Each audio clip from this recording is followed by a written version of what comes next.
Sveiki atvykę į Massey Ferguson vaizdo įrašų seriją How-To. Šiame vaizdo įraše kartu nagrinėsime, kaip valdyti darbinius žibintus ir švyturėlius jūsų Massey Ferguson traktoriuje. Pradėkime nuo valdymo įtaisų kabinoje. Kairėje pusėje po vairu rasite apšvietimo selektorių. Nulinėje padėtyje visi žibintai yra išjungti, lieka įjungtas tik signalinis apšvietimas. Pozicinio apšvietimo nustatyme įjungiami priekiniai gabaritiniai žibintai ir šoniniai žibintai. Esant artimųjų šviesų nustatymui, įjungiami pagrindiniai žibintai. Paskutinė padėtis dešinėje naudojama darbinių žibintų naudojimui valdyti važiuojant keliu. Traktorius automatiškai išjungia tolimasias darbines šviesas, kai perjungiate iš artimųjų šviesų į tolimasias. Antrasis apšvietimo valdymo įtaisas kabinoje yra ant posūkio signalo svirties. Paspauskite valdiklį, kad įjungtumėte ilgasias šviesas. Patraukite valdiklį, kad išjungtumėte ilgasias šviesas ir vėl persijungtumėte į artimasias. Dar kartą trumpam patraukite valdiklį, kad įjungtumėte tolimasias šviesas. Ant porankio atramos rasite mygtuką skirtą įjungti ir išjungti švyturėlius, taip pat du programuojamus mygtukus dviem darbinio apšvietimo konfigūracijoms išsaugoti.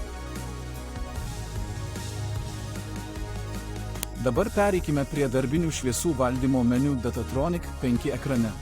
Eikite į pagrindinį meniu, tada į apšvietimo meniu. Rasite visą apšvietimo valdymui skirtą ekraną. Kai tik šviesų pasirinkimo jungiklis yra šviesų arba artimųjų šviesų padėtyje, galite rankiniu būdu įjungti ekrane esančius žibintus vieną po kito.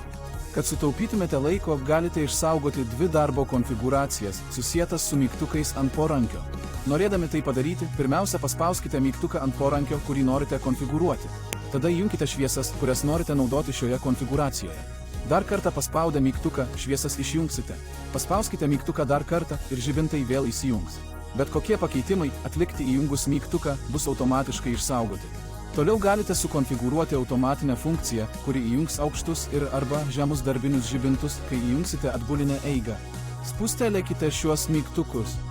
Kairėje pusėje rasite švyturėlių būsenos indikatorių ir automatinės švyturėlių funkcijos įjungimą. Norėdami įjungti šią automatiką, 5 sekundės paspauskite švyturėlio mygtuką.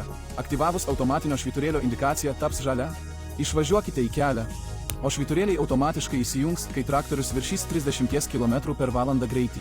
Antroji piktograma apačioje kairėje skirta darbinių žibintų naudojimui valdyti važiuojant keliu.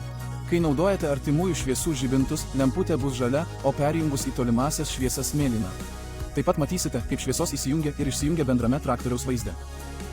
Antrajame meniu galite nustatyti, kad traktoriui sustojus vienas ar keli žibintai liktų įjungti nustatytą laiką.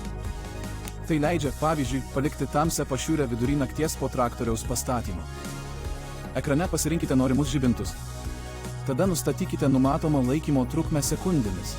Galiausiai, perkelkite apšvietimo parinkiklį į laikrodžio padėtį kairėje.